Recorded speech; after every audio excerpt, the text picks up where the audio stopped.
Welcome back. If you're just joining us, this is The World Now on TVC News. We move to Bangladesh, where the Prime Minister Sheikh Hasina has secured her fourth straight term in office through a controversial election. The party, the Awami League, and its allies won 223 of 300 parliamentary seats contested to give her the post to serve another 5 years in office, with the main opposition, Bangladesh Nationalist Party, boycotting the poll. Ms. Hasina's party and allies are expected to win the remaining seat as well. The opposition BNP alleged the poll was a sham. Sunday's result comes after mass arrest of BNP leaders and supporters. And in the wake of alleged derogatory posts on social media by 3 Maldivian government officials about Prime Minister Narendra Modi's recent visit to Lakshadweep, India's Ministry of External Affairs has summoned the Maldivian Ambassador Ibrahim Shabib, expressing serious concerns about the post.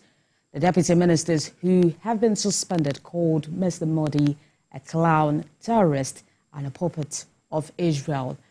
Our Maldivian Foreign Ministry spokesperson said the comments were personal and did not represent the views of the government. A spokesperson for the President's office also says the government officials responsible for the comments were immediately suspended from their post.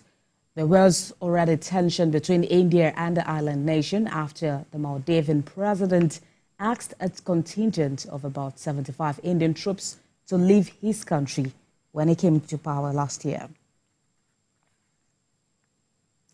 And still in India, the top court has cancelled a 2022 Gujarat government order allowing the premature release of 11 men who were convicted for the gang rape of a pregnant Muslim woman, Bilkis Bano.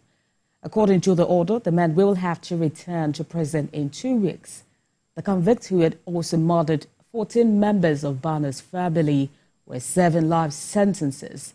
They were part of a Hindu mob that attacked Bano and her family during the 2002 anti-Muslim riots in Gujarat. And to the United States, the U.S. is seeking to avoid a partial government shutdown as Congress leaders have reached a deal over the total amount of spending for the rest of 2024, as the $1.6 trillion figure includes $886 billion for defense and more than $704 billion for non-defense spending. The deal needs approval from the House of Representatives and Senate, where they have less than 2 weeks to finalize funding and stop the suspension of some federal services. Lawmakers also have until the 19th of January to sort out funding for programs including transport, housing, and energy. A second load of annual funding for sectors including defense will expire on the 2nd of February. Meanwhile, Alaska Airlines has placed restrictions on the Boeing plane involved in a dramatic mid-air blowout after pressurization warnings in the days before Friday's incident. U.S. National Transportation Safety Board says the jet had been prevented from making long-haul flights over water.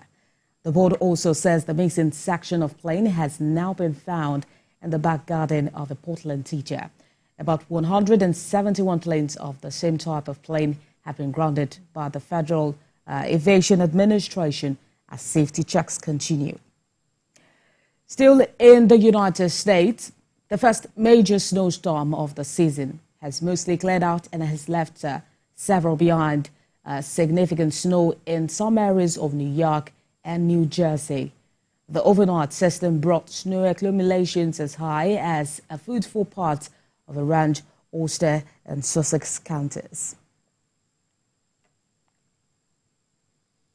We've invested £5.2 billion in flood defences over the period in question. That's a record sum, far more than we've done in the future. That's contributed to protecting over 300,000 homes. But of course it's going to be devastating for those who are impacted, which is why there's financial support in place. Although it's not high, nevertheless it's getting everything wet and it's seeping in as if it's got under the floor. The floodwaters came up very quickly. Since Friday, they've been stable, but it's right up to our back patio, almost to our back door. The idea is that we're going to create a channel down the west side of Oxford that will carry approaching 3 million tonnes of water per day in these sort of conditions, and it keeps the water away from Oxford and in the floodplain. And the floodplain is like a pair of lungs. As more and more rain comes, like more and more air, it just expands out, and then as it relaxes, it just lets it all go. And we're just going to give that extra capacity into the floodplain.